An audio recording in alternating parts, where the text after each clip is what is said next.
What's on, where and when. It's the Talk of Nelson. Talk Nelson Radio.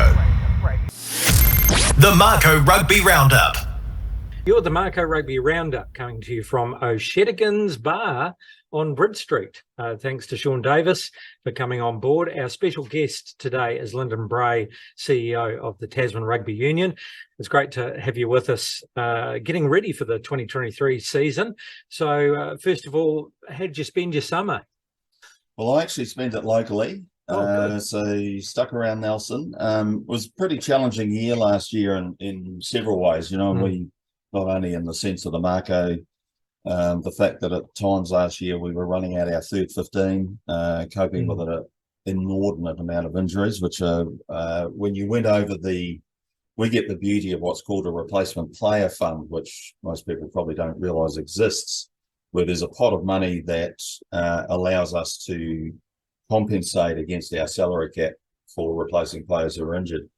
And we had a record, I think, as a Mako. I think it's one of the highest levels of medical certificates that went through that system, which is, just tells a story about how hard it was last year for the Mako. Two new head coaches coping with that right through the season. I think in review, you'd say it was quite admirable. They got as close as they did to the quarterfinal, disappointing as it was to miss out.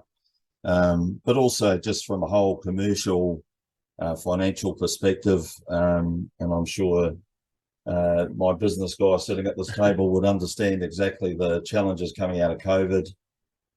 It's been a pretty big headwind to get through that, and I'm pretty proud of when we go to our AGM next week and people will see where our financial position is. We're pretty solid, very stable in terms of bank balance, which doesn't mean that you can spend that quickly and easily, because we're not out of those challenges yet. But we've been very well supported by the community commercially. I think our sponsors have stayed with us admirably through that time. And I think we've reinvested in the community. So we've got a significant spend that we've put back into roles in the community. So we're trying to up our delivery, which needed to happen, quite frankly. And I agree with the clubs when they say to me, you've got to get on with it, and action speaks louder than words.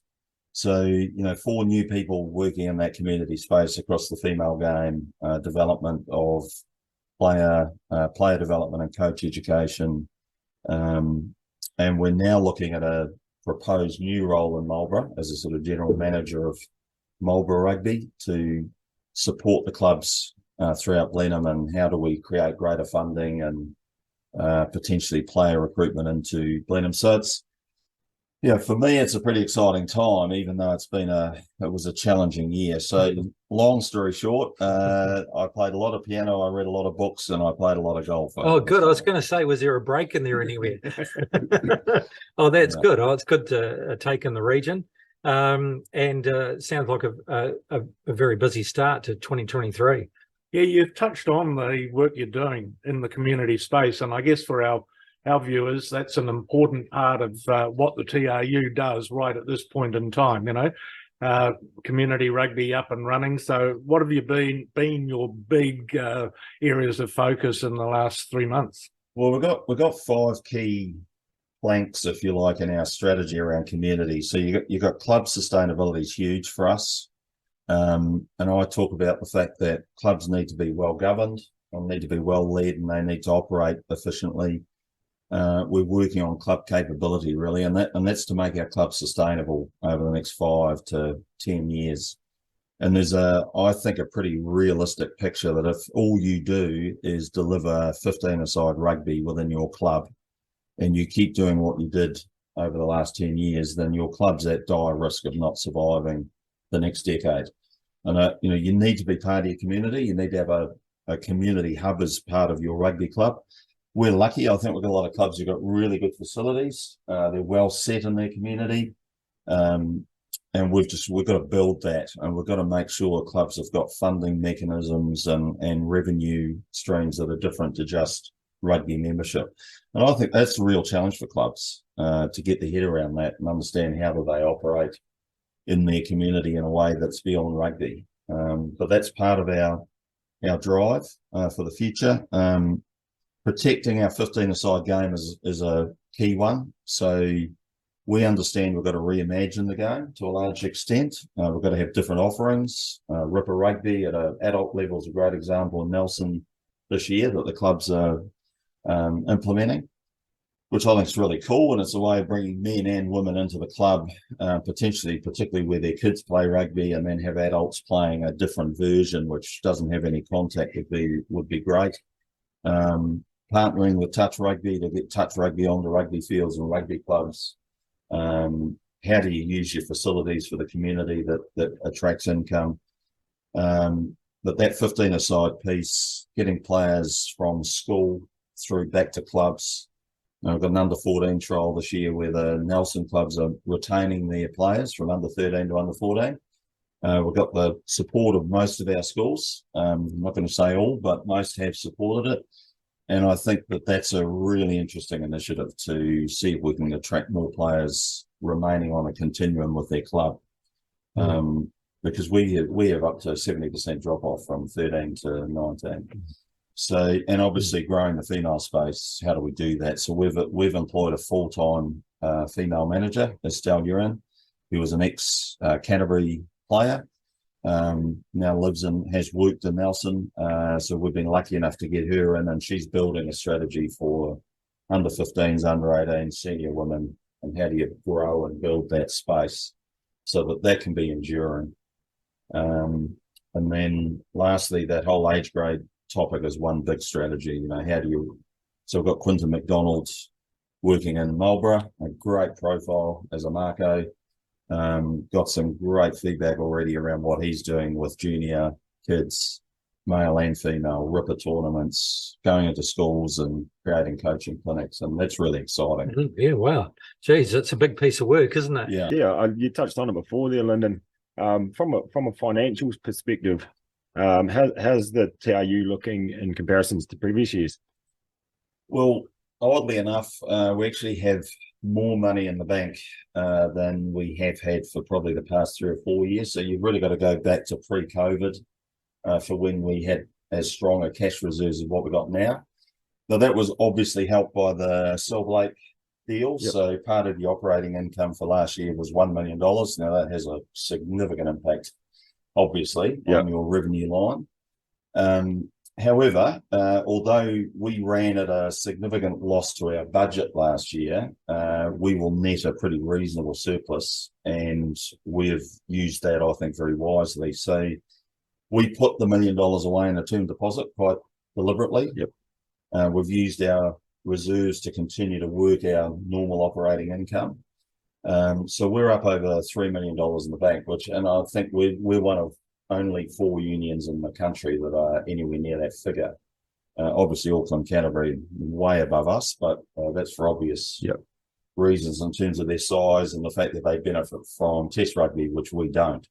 So I think we should be very proud as a union what we've achieved in that space. So we've maintained that. We put some extra investment last year into the club capability model in Nelson. And we're trying to resolve how we do that in Marlborough, which will require more funding from us, but that's slap bang into making clubs more sustainable. We had some building issues last year, so we had to repair our building, and we had some Mako overspend because of all these injuries that we faced in the last year's season. So, and we didn't hit our revenue as high as we would have liked. But nonetheless, we still increased. So there's a lot of good signs. We had to weather that loss, if you like. But technically speaking, when you go to your financials, you actually make a profit. And what we have to be mindful of is we don't get another $1 million payout in 2024, but or 23. But our uplift from provincial union funding is quite significant. So we've chosen to reinvest that into the community, even if that risks running tight this year, because we can't afford to delay investing in the community game post-COVID. Yeah, makes sense that you do guard against further erosion in that community rugby space. So high performance is also an important piece of the TRU puzzle. So, where are you at with a coaching crew for 2023 Mako season, and are they out and about looking at local players? Yeah, so you've got Gray Cornelius, Dan Perrin as co-head coaches again, and obviously Dan's down at the Crusaders. So Gray's really done a bit of a step up into leading the whole Mako direction through the first half of the year.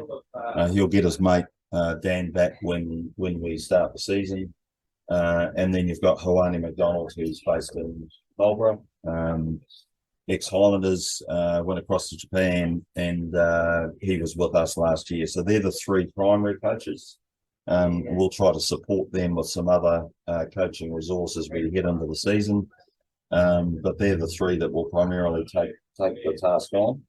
And in terms of local talent, my view is they work very, very hard across both Blenheim and Nelson with a group of players who they are trying to grow physically and technically and mentally so that they are up to potential selection for the Mako going forward. So that, and we're helped by the Crusaders Academy in that space. So we've got some very good young players coming through that system. I know they've had a watch list of some key club players. It was really interesting watching Stoke last week. There's a guy called Daniel Dixon who's joined Stoke. Very strong young lad who plays number 6. Come into the area, goes out, last minute of the game, dislocates his shoulder. So, they're the sort of challenges you face with our modern game. I think we do have a lot more injury that we have to deal with. So we've got some issues already with injury that they're going to have to mitigate. That's the wonderful challenge of that game. The injury curse of 2022 rears its ugly head in the last minute of a club game. But that's going to happen, and I'm sure that you have to have contingencies, and I'm sure Gray Cornelius and Hoani McDonald are looking at club players who can fill that space. I have to say that when I watch our community rugby, I do see an amazing number of very, very talented young people, and the opportunities are there for them. So, and a big part of that is the Crusaders Academy based in Nelson, which Paul Galland is running, and I'm sure you've got a pretty good bunch of boys in there at the moment. Yeah, and 4 of them are local lads and 4 from outside the region. And those 4 that come in live, work, play in our community. So that's a really important part of that academy process. We've got to somehow balance that with what we do in the Blenheim environment with the potential Mako Academy, which is something we've talked about several times about trying to build at some point in our future. But all of that costs money. And at the moment, we're in a pretty big process with New Zealand Rugby about trying to realign NPC, Super Rugby, all our windows, and how it clashes or doesn't clash with club rugby, and how do we actually get that player pathway and the commercial aspect financially viable for the future. And that's a big piece of work. So it's all a juggling act. It's right. A lot going on. Yeah. With looking forward to the 2023 season, any new signings you can let us in on, or not at this stage? Potentially in terms of new, I'd say most of the guys that we've signed are guys who we are retaining rather than bringing in at this point. We've got a couple of challenges because it's World Cup year, so just to give the listeners an idea of how you've got to juggle this, you've got 4 or 5 players who are worth anywhere up to about $100 and something thousand worth of contracts that could play for Samoa or Fiji or Tonga. And under the rules of engagement, if they get chosen by their country for a World Cup, then you have to honour their contract. So you've got to pay that money out. Of course, you've also got to replace them. So there's an immediate problematic issue with that in terms of your ability to manage that player schedule. So we're waiting with bated breath to see where those players will end up in terms of selection.